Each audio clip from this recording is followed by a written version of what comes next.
I think it's very important at this stage in the history of Dharma in the West to study Tibetan.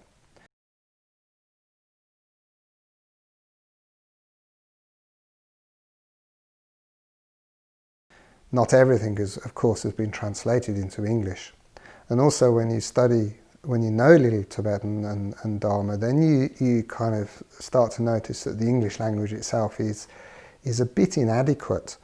It can't really translate everything, because English isn't, after all, a spiritual-based language. It didn't develop from spirituality, whereas Tibetan very much developed through spirituality, didn't it? Some Shakespeare people may argue that case, but the English language basically, as we know, it's a whole hodgepodge of other languages throughout the history. And it's developed really out of commerce and trade and law. English language and law is just fantastic. In the future, hopefully, it will become fantastic in the law of Dharma.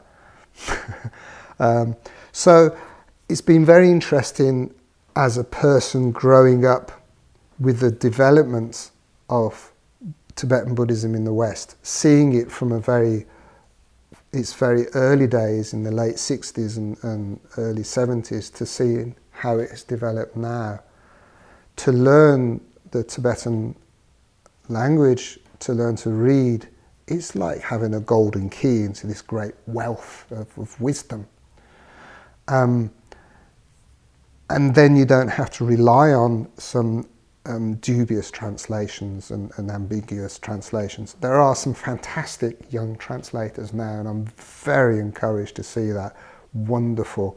A lot of young practitioners and translators. So I feel very optimistic for the future, but it still has a long way to go, to translate all the Kanjur and the Tenjur, the 108 volumes and the 240 or whatever it is, 80-something volumes of the Tenjur, the commentaries. That's lifetimes of a whole army of translators to get through it all. There's a lot. So if you learn yourself, then you're straight in there.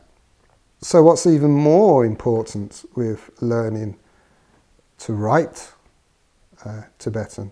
So the visual aspect is when we relate it to our own practice of the sadhanas and mantra recitation and the visualization techniques that we are taught and given. Some of them are quite daunting and complicated, like say the Kala Chakra, etc. Very complicated, an awful lot going on. And so to learn how to properly form, to understand how to form a seed syllable, for example, how to write the seed syllable helps you memorize it by heart, helps you understand which each part of a seed syllable represents the different quality of sound of each part. Really helps us with our own visualization of, for example, a seed syllable within our own heart as a deity, and how the mantra is arranged around the outside, either facing out or facing in, and all these sort of lovely lights and bells and whistles and everything going on.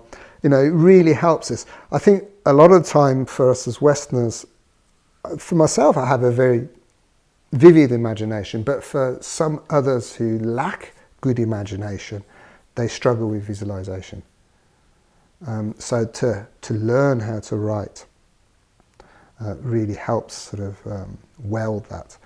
Now the other aspect, of course, is the sacred or the divine shape of these letters, and especially when we talk about the classical Uchen scripts, which is based on Sanskrit. These are what is used for visualization and for mantras. So there are certain mantras that are said to have liberation through seeing the mantra, liberation through hearing the mantra and speaking the mantra, visualizing the mantra, they are the embodiments of this enlightened quality that they represent, and the quality, this enlightened quality of sound that they represent. So how that works is putting us on a normal relative level, connecting us through the mantra, through the visualization, through the deity, etc., connecting us to what's more ultimate, you know, which are actually right next door to each other, but it helps us connect that. So learning how to form the letters properly to the correct proportion. The proportion of these letters are based on a geomantic grid. You know, it's all symbolic. It's all, rephrase that, it's all a sacred geometry that comes from an enlightened mind. So again, it's putting us in touch with that is enlightened. So there's a lot to consider here with learning how to write Tibetan.